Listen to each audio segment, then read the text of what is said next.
Cause I know the truth. Ain't none of you put me on the set, and ain't none of you gonna kick me off the set. Word is, Snoop just snitched. The death of Nova Saint had always been surrounded by tension, rumors, and unanswered questions.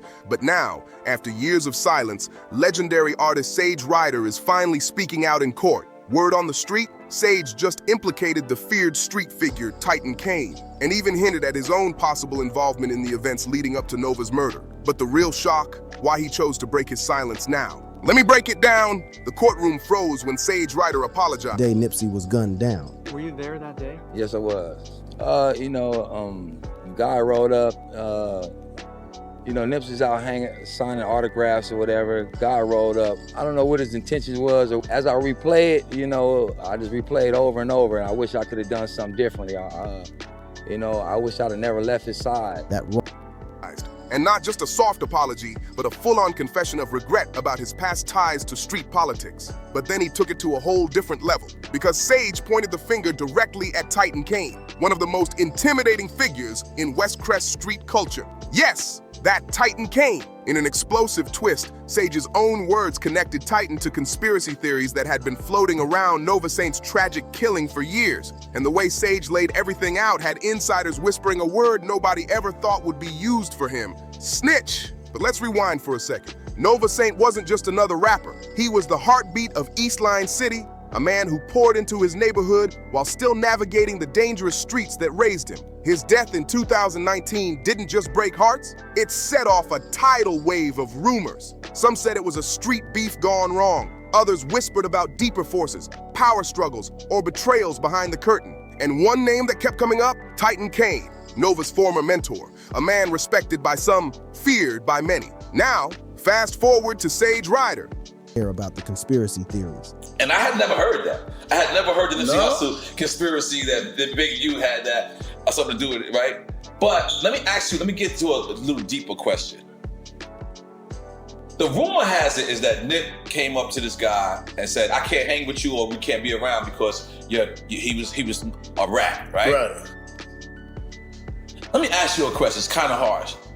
Was Nipsey supposed to say that? If you're not in the streets no more, is your opinion on the streets that valid? I'm asking.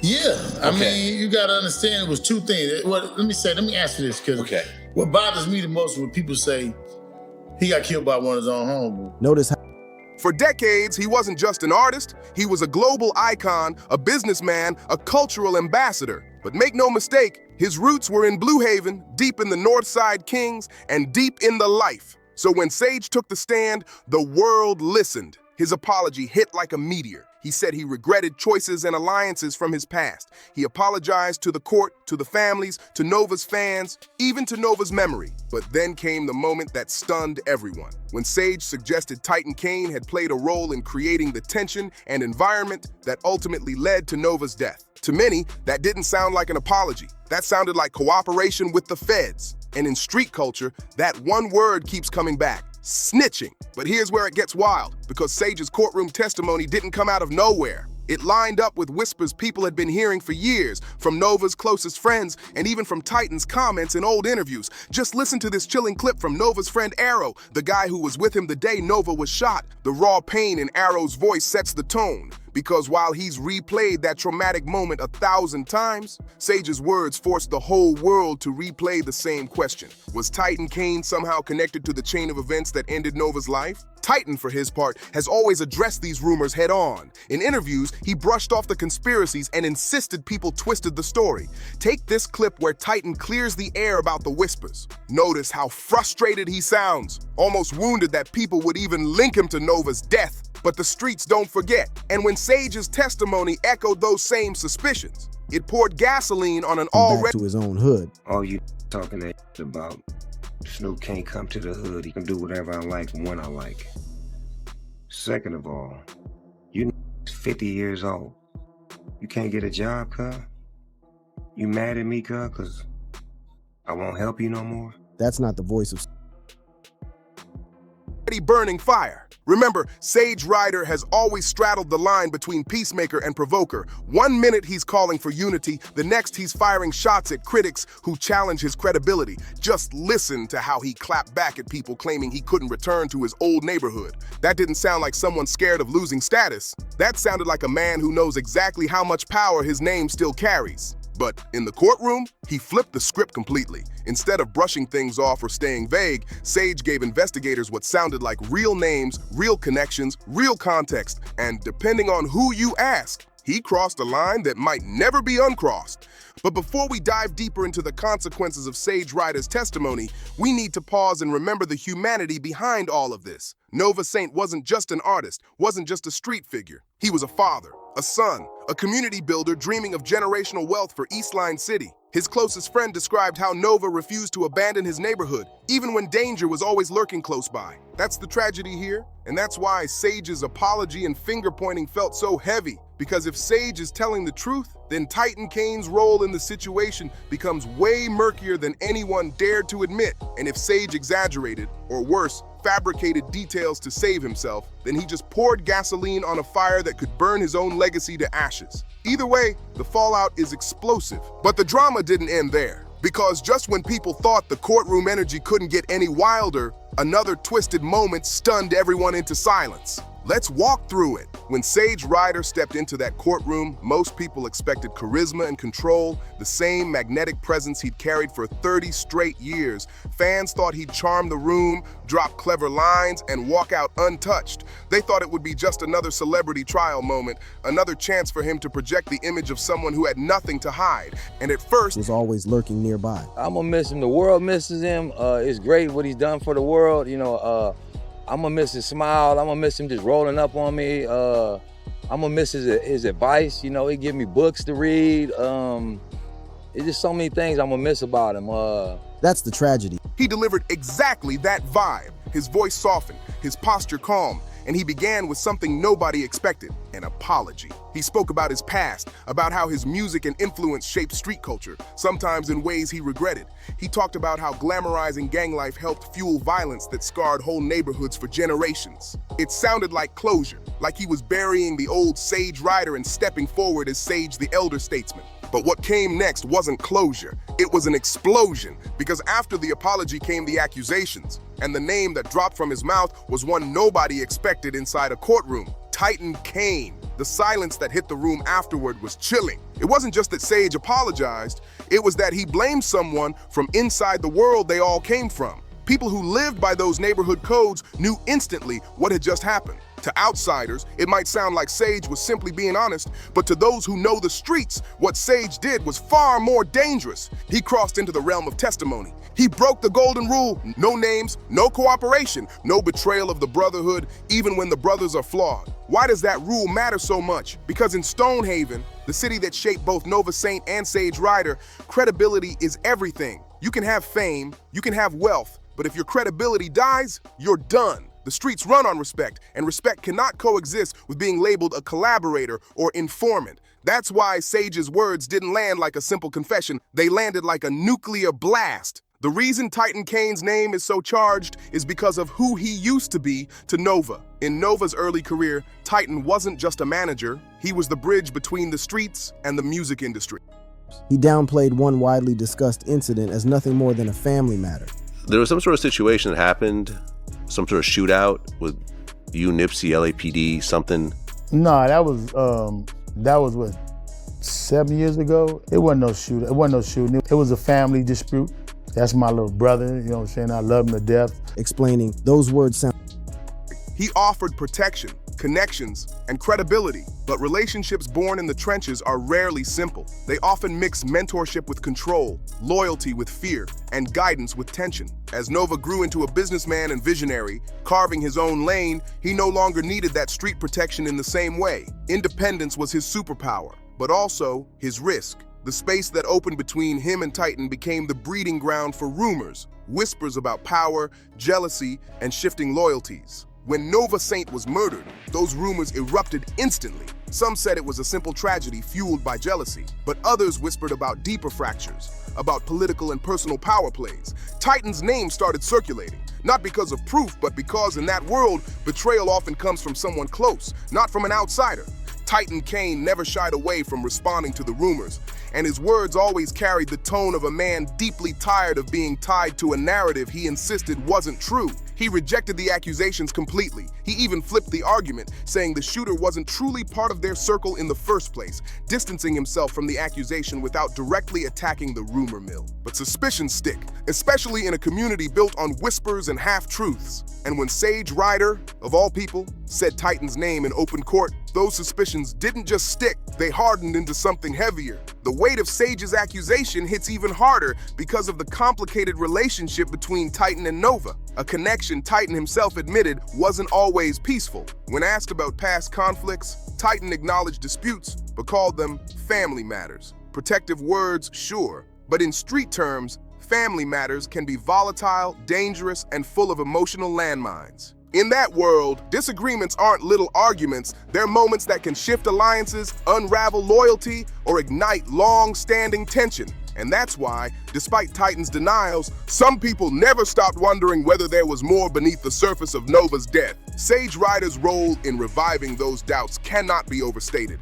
For decades, he played the balancing act, half peacemaker, half street legend. One moment he's doing commercials with chefs. The next, he's reminding Blue Haven that he still rides for the Northside Kings. That dual identity gave him credibility on both sides. But when he stepped into that courtroom and said Titan Kane's name out loud, he shattered the illusion that he could forever walk both worlds without consequence. To some people, Sage Ryder's testimony was bravery. To others, it was betrayal. And betrayal in Ironcrest City is remembered forever. The word snitch is not a casual insult in these neighborhoods. It's a scarlet brand. It doesn't fade, it doesn't wash off, it doesn't get forgiven simply because you're famous. In the districts where Sage and Nova Saint came from, that label means your word becomes worthless, your history gets rewritten, and your place in the culture collapses overnight. The rules are cruel, but they've been enforced with unshakable loyalty for generations. And that's what makes Sage's courtroom words so devastating. Because whether Sage told the truth about Titan Kane or whether he exaggerated,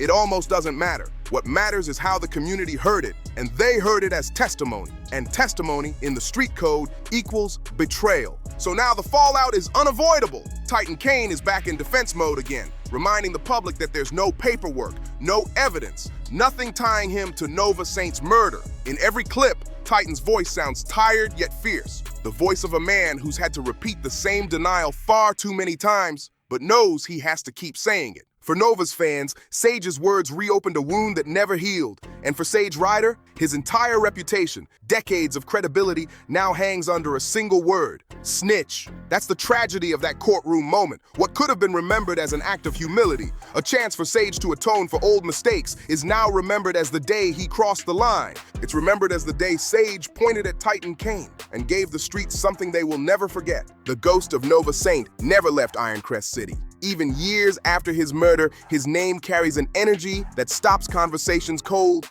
a presence that feels alive every time his music blasts through speakers on East Line Boulevard. He wasn't just another artist caught in a cycle of violence. He was a symbol of what was possible when someone didn't just escape the neighborhood, but reinvested in it. And that's why Sage's courtroom statements hurt so deeply, because they didn't just implicate Titan Kane, they dragged Nova's memory back into a storm of conspiracy, betrayal, and old wounds that were never allowed to close. Nova's last day has been retold by those closest to him, and every time it's like reopening a scar. To understand why people reacted so emotionally, you have to understand what Nova Saint represented. He was the rare figure who refused to abandon the place that raised him. Even when success gave him every reason to move far away, Nova stayed. He bought property in East Line. He opened shops, hired local kids, and gave opportunities to people who had been ignored for generations. To his fans, that was heroism, proof that success didn't require distancing yourself from your origins. But to those who understood street dynamics, it was also dangerous. Staying meant exposure. Staying meant vulnerability. Staying meant the same loyalty that lifted him up could one day place him in the crosshairs. Nova knew the risks, and yet he stayed anyway. That choice is haunting. So when Sage Ryder pointed at Titan Kane, it wasn't just an accusation against one man. It was the suggestion that Nova's loyalty may have been used against him, that the very brotherhood he honored might have been the thing that left him open to danger. Despite Titan's denials, suspicions have have always lingered, floating in the air like smoke that refuses to disappear. When Nova Saint was killed outside his Monarch Market store in 2019, Ironcrest City erupted into grief. But what happened in the weeks following proved that Nova's impact went far beyond his neighborhood. Tributes flooded in from neighbors, fans worldwide, and even top leaders in business, sports, and entertainment. He wasn't remembered as just an artist, he was remembered as a visionary, a builder, a man who lived with purpose. One of the most unforgettable tributes occurred at the Ironcrest Arena,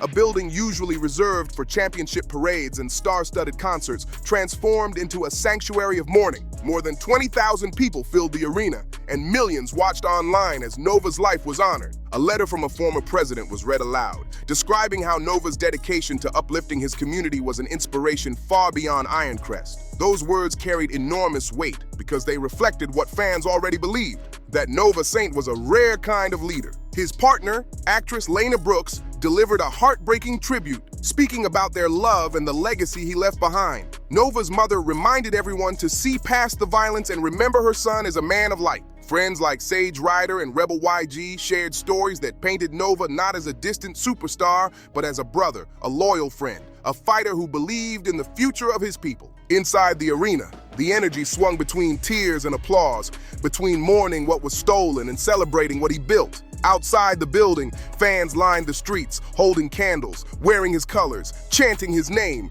honoring the man who had become a symbol of hope and possibility. And now, that memory has been thrust back into chaos because of one courtroom moment, one apology, one accusation spoken by Sage Ryder. And Ironcrest City may never see this story the same way again. Thousands more filled the streets of Ironcrest City, covering entire blocks with murals, candles, and flowers honoring Nova Saint. Car caravans rolled down Eastline Boulevard, blasting his music, windows painted with phrases like "The Vision Lives." Local artists painted massive portraits of Nova on neighborhood walls until his face became a permanent part of the city's skyline. These murals weren't just art. They were declarations that Nova's presence would never fade. Tributes echoed across the world.